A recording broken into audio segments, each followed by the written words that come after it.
உலகமெங்கும் உள்ள ஜீ தமிழ் நேயர்களுக்கு காலை வணக்கம். அன்பான நேயர்களே, இன்று நாம் பார்க்க போகும் மருத்துவம் இரத்த சோகைக்கான மருத்துவம். ஆங்கிலத்தில் அனீமியா என்று சொல்லக்கூடிய இரத்த சோகைக்கான மருத்துவத்தை இப்பொழுது நாம் பார்க்க போகிறோம். ஒருவருக்கு இரத்த சோகை வந்துவிட்டால் அவர்களுக்கு பல்வேறு வகையான நோய்கள் தானே விரும்பி வந்துவிடும். ஆகையால் தான் இரத்த சோகை வந்தவர்கள் பரிபூரணமாக ஒரு உடல் களைப்பு மற்றும் அவர்களுக்கு தேவையில்லாமல் அசதிகள் ஏற்படும். அந்த வகையில் இரத்த சோகைக்கான மருத்துவத்தை இன்று நாம் பார்க்க போகிறோம். முதலில் இரத்த சோகை என்றால் என்ன என்பதை நாம் தெரிந்து கொள்வோம். ஒரு மனிதனுக்கு சராசரி 5 லிட்டர் வரை மனித உடலில் இரத்தம் இருக்கும். இரத்தம் என்பது பிளாஸ்மா மற்றும் திரவத்தால் ஆன திரவ பொருளாக கருதப்படுகிறது. ஆகையால் தான் இரத்தம் ஒரு மனிதனுக்கு மிக முக்கிய பங்கு வகிக்கின்றது.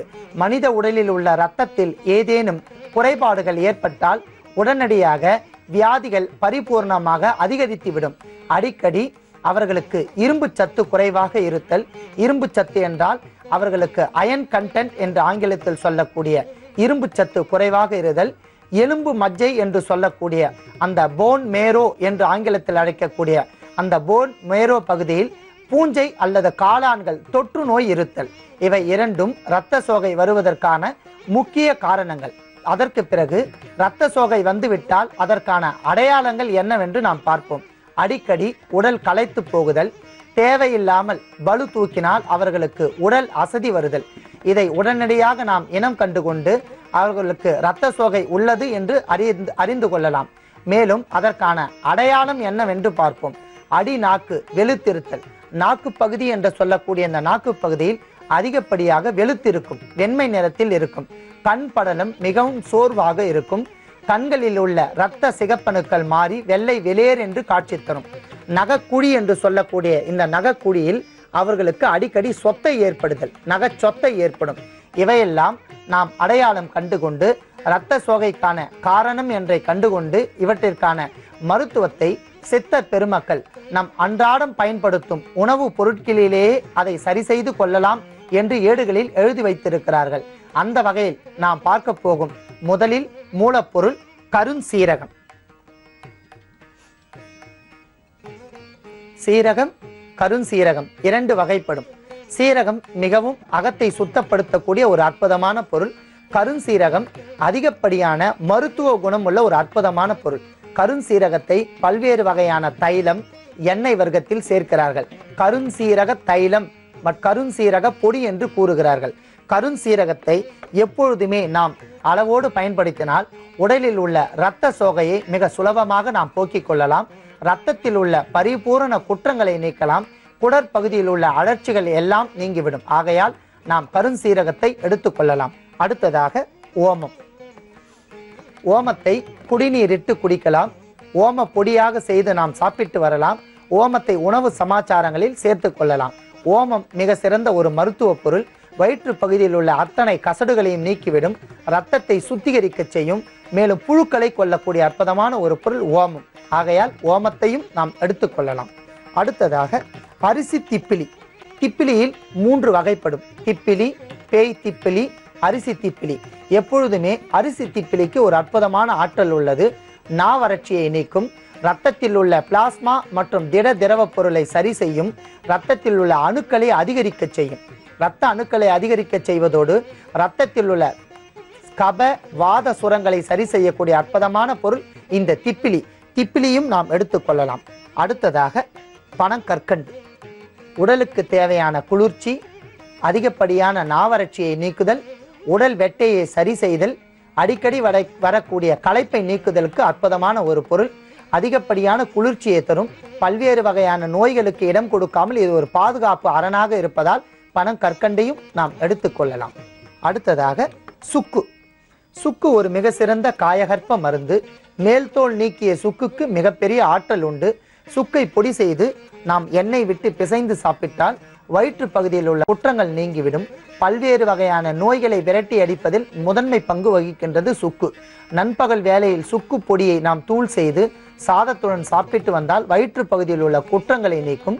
குறிப்பாக எலும்பு மஜ்ஜை என்று சொல்லக்கூடிய பகுதியில் உள்ள பூஞ்சைகள் மற்றும் தொற்று நோய் கிருமிகளை விரட்டி அடிப்பதில் சுக்கிற்கு மிகப்பெரிய ஆற்றல் உண்டு. ஆகையால் சுக்கையும் நாம் எடுத்துக்கொள்ளலாம்.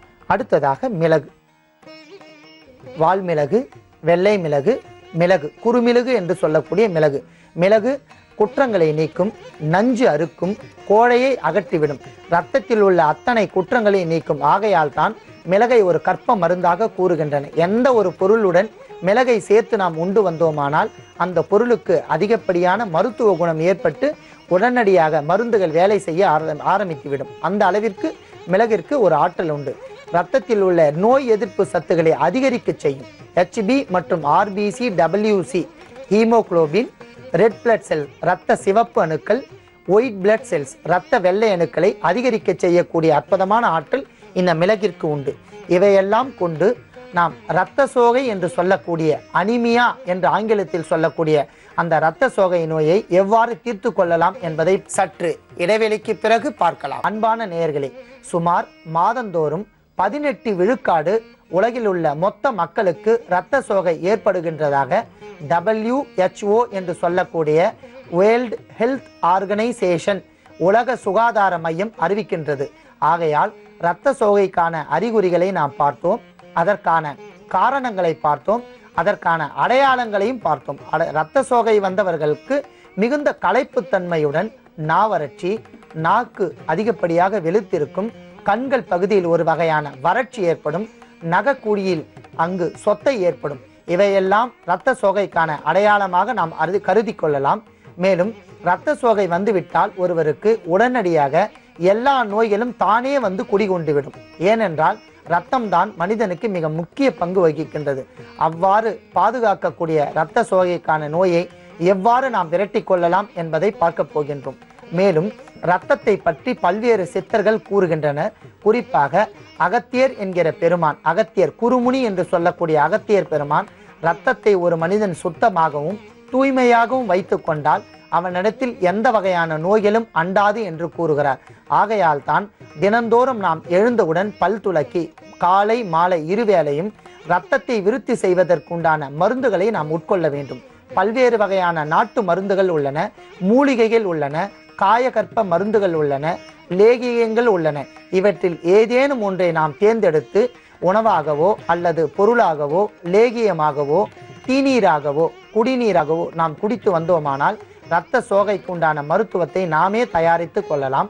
மேலும் இரத்தத்தை நாம் சுத்தமாக வைத்திருக்க வேண்டும். ஏனென்றால் இரத்தத்தை நாம் தூய்மையாக வைத்திருக்கவில்லை என்றால் கிருமிகள் குடிகொண்டுவிடும். கிருமிகள் வந்தால் எல்லா வகையான நோய்களும் தானே வந்துவிடும். அந்த வகையில் இரத்த சோகைக்கான நோயை நாம் பார்த்தோம். இப்போது இரத்த சோகையை அடியோடு நாம் எவ்வாறு சரி செய்து கொள்ளலாம் என்பதற்கான மருத்துவத்தை இப்போது நாம் பார்க்க போகிறோம். கருஞ்சீரகம், ஓமம், அரிசி திப்பிலி, சுக்கு, பனங்கற்கண்டு, மிளகு இவற்றில் 6 பொருட்களை கொண்டு நாம் இரத்த சோகைக்கான மருந்தை எவ்வாறு செய்ய போகின்றோம் என்பதை பார்க்க போகிறோம். அன்பான நேயர்களே, அனுபானம் என்று சொல்லக்கூடிய அளவுகளை சொல்கிறேன், நன்றாக குறித்து கொள்ளுங்கள். எல்லா கடைச்சரக்குகளும் சராசரியாக 10 கிராம் அளவிற்கு எடுத்துக்கொள்ள வேண்டும். கருஞ்சீரகம் 10 கிராம் என்றால் அதே அளவுக்கு மிளகுத்தூளும் 10 கிராம், திப்பிலியும் 10 கிராம், ஓமம் 10 கிராம், மிளகு 10 கிராம், பனங்கற்கண்டு 10 கிராம். சமநெடை என்று சொல்வார்கள். சம அளவு எடை உள்ள அத்தனை பொருட்களும் 6 பொருட்களில் இருந்தும் 10 கிராம் எடுத்துக்கொண்டு அவற்றை நன்றாக நாம் தூள் செய்ய வேண்டும். இரத்த சோகை பெரும்பாலும் பெண்களை மட்டுமே அதிகப்படியாக தாக்குகின்றதாக உலக சுகாதார நிறுவனம் கூறுகின்றது. வருடந்தோறும் 18% பெண்களுக்கு மட்டுமே அதிகப்படியான இரத்த சோகை நோய் வருகின்றதாக ஆய்வு தெரிவிக்கின்றது. ஏனென்றால் அவர்களுக்குத்தான் அளவுக்கு அதிகமாக இரும்புச்சத்து குறைவாக இருக்கின்றது. மேலும் அவர்களால் அதிகப்படியான வேலை பளு காரணமாக உணவு உண்ண முடியாமை மற்றும் பல்வேறு வகையான சுற்றுப்புற சூழல் இவையெல்லாம் சேர்ந்து பெண்களுக்கு இரத்த சோகை வருவதற்கான காரணங்கள் அதிகரிக்கின்றன. அந்த இரத்த சோகை நோய்க்கான அறிகுறிகளை பார்த்தோம், அதற்கான அடையாளங்களையும் நாம் பார்த்தோம், அதற்கான காரணங்களை பார்த்தோம். இரத்த சோகை என்றால் என்ன என்பதை இப்பொழுது தெரிந்து கொள்ளலாம். ஒரு மனிதனுக்கு 100 மில்லி இரத்தத்தில் 15 கிராம் அளவிற்கு HB என்று சொல்லக்கூடிய ஹீமோகுளோபின் இருக்க வேண்டும். இந்த HBயினுடைய அளவு 15 கிராம் அளவிற்கு கீழே குறைந்தால், உதாரணத்திற்கு 12, 13, 14 இந்த அளவிற்கு குறைந்துவிட்டால் உடனடியாக அவர்களுக்கு இரத்த சோகை நோய் தாக்கிவிடும். ஆகையால் நம் இரத்தத்தில் சுமார் 100 மில்லி இரத்தத்தில் 15 கிராம் அளவிற்கு ஈமோகுளோபினை என்றுமே நாம் பராமரிக்க வேண்டும். அதை எவ்வாறு பராமரிப்பது என்றால், கீரைகள், பழங்கள், உலர்ந்த திராட்சைகள் மற்றும் பல்வேறு மூலிகைகளை கொண்டு அதை நாம் சரி செய்து கொள்ளலாம். அந்த வகையில் இரத்த சோகை நோய் வந்தவர்களுக்கு அற்புதமான ஒரு மருந்தை இப்போது நாம் செய்து கொண்டிருக்கின்றோம். சுக்கு, மிளகு, திப்பிலி, ஓமம், கருஞ்சீரகம், பனங்கற்கண்டு இவையெல்லாம் சேர்த்த அற்புதமான ஒரு சூரணத்தை நாம் இவ்வாறு அரைத்து வைத்துள்ளோம். சுக்கை எப்பொழுதுமே மேல் தோல் நீக்கியே நாம் பயன்படுத்த வேண்டும். இந்த சூரணத்தை தேவையான அளவிற்கு நாம் அரைத்து பத்திரமாக ஒரு பாட்டிலில் பத்திரப்படுத்தி வைத்துக் கொள்ள வேண்டும். இவை கெடவே கெடாது. ஏனென்றால் கருஞ்சீரகம் மற்றும் மிளகு சேர்த்ததனால் இவற்றிற்கு கெடும் தன்மை இராது. நீண்ட காலம் கெடாமல் பாதுகாத்து வைத்துக் கொள்ளலாம். இந்த கருஞ்சீரக தூளை நாம் அரை தேக்கரண்டி, சிறு தேக்கரண்டி என்றால் ஒரு தேக்கரண்டி என்றும், பெரிய அளவு தேக்கரண்டி என்றால் அரை தேக்கரண்டி மட்டும் எடுத்துக்கொள்ளலாம். இரத்த சோகை உடையவர்கள், ஆண்கள், பெண்கள், குழந்தைகள் மற்றும் வயது வந்தவர்கள் அனைவருமே இரத்த சோக நோய் என்று கண்டறியப்பட்டால் அவர்கள் இந்த சூரணத்தில் இருந்து சிறிய தேக்கரண்டி ஒரு தேக்கரண்டி எடுத்துக்கொள்ளலாம். இத்துடன் கொம்புத்தேன், பசுந்தேன் மற்றும் நாட்டுத்தேன் என்று அழைக்கக்கூடிய தேனில் இருந்து ஒரு கொம்புத்தேனை இப்போது நாம் எடுத்து வைத்துள்ளோம். மிக அபூர்வமாக கிடைக்கக்கூடிய தேன் கொம்புத்தேன். சிறு சிறு மரங்களில் கட்டிக்கூடிய இந்த குளவிகளில் இருந்து கிடைக்கக்கூடிய ஒரு தேனடை என்று சொல்லக்கூடிய அதிலிருந்து கிடைக்கும் இந்த கொம்புத்தேனை 2 டீஸ்பூன் அதனுடன் சேர்க்க வேண்டும்.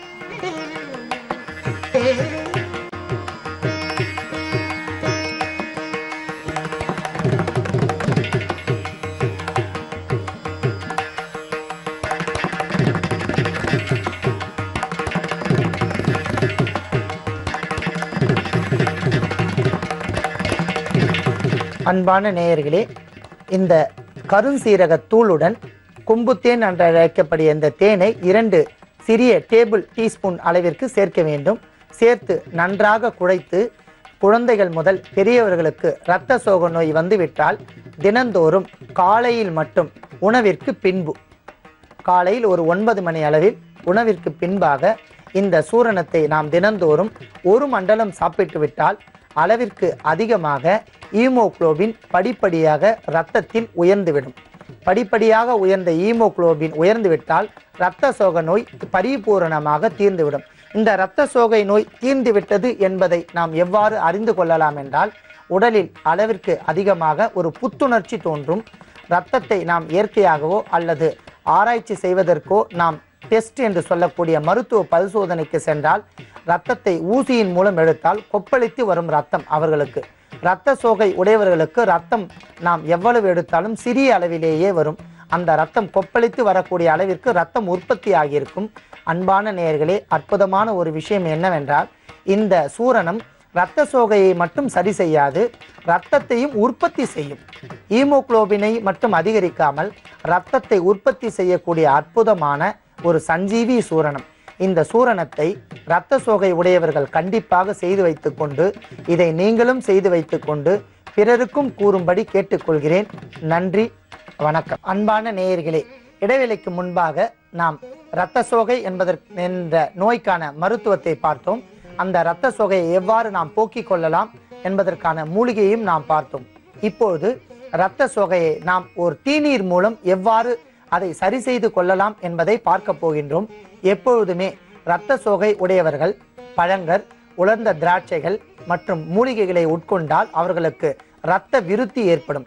இரத்தத்தில் உள்ள அணுக்களை விருத்தி செய்து கொண்டால், விருத்தி என்றால் அதிகரித்து கொண்டால், அவர்களுக்கு இரத்த சோகை ஏற்படுவதற்கான சாத்தியக்கூறுகளே இருக்காது. அந்த வகையில் நாம் உலர்ந்த திராட்சையை கொண்டு ஓர் தீநீர் ஒன்றை தயாரிக்க போகின்றோம். இதற்கு திராட்சாதி குடிநீர் என்று பெயர். இந்த திராட்சாதி குடிநீர் மிகுந்த அற்புதமான ஒரு தீநீராகும். இதை தினந்தோறும் பருகி வந்தால் இரத்தத்தில் உள்ள அணுக்களை அதிகரிக்க செய்யும். ஹீமோகுளோபின் என்று சொல்லக்கூடிய இரத்த சிகப்பணுக்களை அதிகரிக்க செய்வதோடு உடலில் உள்ள இரத்தங்களை சுத்தப்படுத்தும். அந்த வகையில் இப்போது நாம் ஒரு குடிநீர் ஒன்றை தயாரிக்க போகின்றோம். அதற்காக நாம் எடுத்துக்கொண்டுள்ள மூலப்பொருட்கள்: உலர்ந்த விதையுள்ள திராட்சை 50 கிராம், அடுத்ததாக நறுக்கி வைத்து கொண்டுள்ள பச்சை மிளகாய், அடுத்ததாக மஞ்சள் தூள், அடுத்ததாக துவரம் பருப்பு, பெருங்காயத்தூள், நறுக்கி வைத்து கொண்டுள்ள தக்காளி துண்டுகள். இவற்றை கொண்டு நாம் ஒரு திராட்சாதி குடிநீர் ஒன்றை தயாரிக்க போகின்றோம். அதற்கு முதலாவதாக சுமார் 200 மில்லி தண்ணீரை நன்றாக காய்ச்ச வேண்டும். அன்பான நேயர்களே, இரத்தத்தில் உள்ள அணுக்களை அதிகரிக்க செய்வதன் மூலமாக பரிபூரணமாக நாம் இரத்த சோகை என்கிற அந்த அனீமியா என்கிற நோயை பூரணமாக தீர்த்து கொள்ளலாம். ஒரு சிலருக்கு இரத்தம் ஏதேனும் ஒரு காரணங்களால் வெளிவந்துவிட்டால் இரத்தம் கீழே சிந்தியவுடன் அதிலிருந்து வெளிர் மஞ்சள் நிறமாக ஒரு திரவம் தனியாக பிரிந்துவிடும். இரத்தம் ஒரு பக்கமாகவும் அந்த வெளிர் மஞ்சள் திரவம் ஒரு பக்கமாகவும் பிரிந்துவிடும். அதைதான் ஆங்கிலத்தில் பிளாஸ்மா என்றும் சீரம் என்றும் கூறுவார்கள். அந்த பிளாஸ்மா தான் இரத்த திட்டுக்கள், ஒரு தட்டுக்கள் போன்ற அமைப்பாக இருக்கும். அந்த இரத்த திட்டுக்களும் ஈமோகுளோபினும் படிப்படியாக குறைந்தால் ஒரு மனிதனுக்கு அனிமியா என்கின்ற சொல்லக்கூடிய இரத்த சோகை நோய் ஏற்பட்டு மூளைச்சாவு அடைகின்ற வரையில் அந்த நோயினுடைய தீவிரம் அதிகமாக இருக்கும். ஆகையால் தான் இரத்த சோகை என்கிற நோயை நாம் அலட்சியம் செய்யாமல் உடனடியாக மூலிகைகளையோ அல்லது உலர்ந்த திராட்சை மற்றும் பல்வேறு மூலிகைகளை கொண்டு அதை சரி செய்து கொள்ள வேண்டும். அன்பான நேயர்களே, நாம் தினந்தோறும் உணவில் அற்புதமான காய்கறியிலும் நமது பாரம்பரியமாக கிடைக்கக்கூடிய நாட்டு பதார்த்தங்களை உண்டு வரலாம். சிறு சிறு மணிகள் மற்றும் சிறு சிறு வெண்டைக்காயினுடைய விதைகள், சிறு கத்திரிக்காய்கள், அளவிற்கு அதிகமாக பெரிய கத்திரிக்காய்கள் ஹைபிரிட் என்று சொல்வார்கள். ஹைபிரிட் என்ற எந்த பொருளையும் நாம் உணவில் சேர்க்கக்கூடாது. நம் நாட்டு பதார்த்தங்களையே விரும்பி சேர்த்து கொள்ள வேண்டும். நாட்டு பதார்த்தங்களை எவ்வாறு அடையாளம் கண்டு கொள்ளலாம் என்றால், ஹைபிரிட்டிற்கும் நாட்டு பதார்த்தத்திற்கும் சிறு வித்தியாசம் என்னவென்றால், ஹைபிரிட் என்று சொல்லக்கூடிய காய்கறிகள் அளவில் பெரியதாக இருக்கும். நாட்டு பதார்த்தம் என்று சொல்லக்கூடிய காய்கறிகள் மிக சிறியதாக இருக்கும். ஆனால் அதனுடைய சக்தி பெரியதாக இருக்கும். எப்பொழுதுமே நம் உணவில் பாரம்பரிய உணவான முளை கட்டிய பயிர்கள், நாட்டு பதார்த்தங்களையே உண்டு வர வேண்டும். அதை நாம் சாப்பிட்டு வந்தால் இரத்த சோகையை அடியோடு நாம் ஒழித்து விடலாம். இப்போது தண்ணீர் நன்றாக கொதித்துள்ளது. முதலில் நாம் விதையுள்ள திராட்சையை அதில் 2 தேக்கரண்டி சேர்க்க வேண்டும். காய்ச்சி கொதிக்கின்ற அந்த நீரில் திராட்சை பரிபூரணமாக கொதிக்கின்ற வேண்டும். ஏனென்றால் கொதிக்கும் போது அதனுடைய புளிப்புத்தன்மை, திராட்சையினுடைய புளிப்புத்தன்மை படிப்படியாக அந்த நீரில் இறங்கிவிடும். அதுவரை நாம் நீரை நன்றாக கொதிக்க வைக்க வேண்டும். அடுத்ததாக நறுக்கி எடுத்து வைக்கப்பட்டுள்ள பச்சை மிளகாய் துண்டுகளை 2 சேர்த்து கொண்டால் போதுமானது. அன்பான நேயர்களே, நாம் பலமுறை பச்சை மிளகாயினுடைய மருத்துவ குணங்களை பற்றி பார்த்தோம். மீண்டும் ஒரு முறை கூறுகிறேன். பச்சை மிளகாயிற்கு அளவிற்கு அதிகமாக நோய் எதிர்ப்பு ஆற்றல் உள்ளது. ஆகையால் பச்சை மிளகாயை நாம் சேர்த்துக் கொள்கிறோம். அடுத்ததாக மஞ்சள் தூள், கிருமி நாசினி என்று சொல்லக்கூடிய மஞ்சள் தூளை அரை சிட்டிகை அளவிற்கு சேர்க்க வேண்டும். இவற்றை இப்போது நன்றாக ஒரு முறை கலக்கி கொள்ள வேண்டும். அடுத்ததாக துவரம் பருப்பை ஒரு சிறிய தேக்கரண்டி அளவிற்கு சேர்த்து கொண்டால் போதுமானது.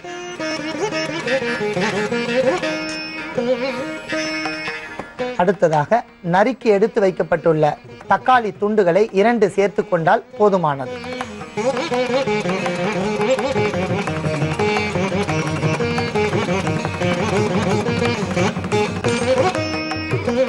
எப்பொழுதுமே நாம் நாட்டு தக்காளியே சேர்த்து கொள்ள வேண்டும். ஏனென்றால் நாட்டு தக்காளியில் தான் இனிப்பு புளிப்பு சுவை சேர்ந்திருக்கும்.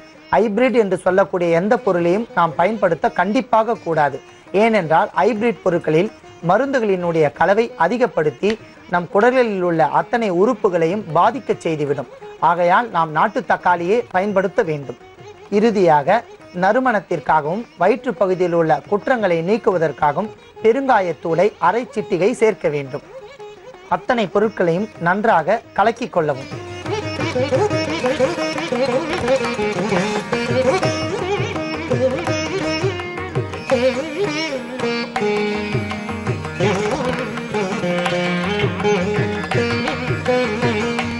அத்தனை பொருட்களும் சேர்ந்து இப்போது அந்த திராட்சாதி குடிநீர் என்கிற தீநீர் நன்றாக கொதித்து விட்டபடியால் நாம் வடிகட்டி எடுத்துக்கொள்ளலாம்.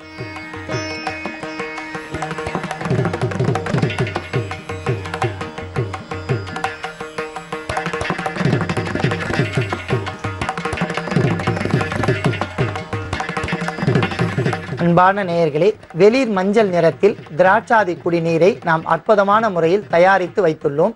இதில் திராட்சை மற்றும் பல்வேறு வகையான மூலப்பொருட்கள் சேர்ந்த அற்புதமான திராட்சாதி குடிநீர் மிகுந்த இரத்தத்தை சுத்திகரிக்க செய்வதோடு ஹீமோகுளோபினுடைய எண்ணிக்கை அதிகரிக்க செய்யும். அதோடு மட்டுமல்லாமல் இரத்தத்தில் உள்ள அணுக்களை அதிகரிக்க செய்வதோடு இரத்தத்தை விருத்தி அடைய செய்யக்கூடிய அற்புதமான ஒரு பொருள் இந்த திராட்சாதி குடிநீர். இந்த திராட்சாதி குடிநீரை நாம் தினந்தோறுமே சாப்பிட்டு வரலாம்.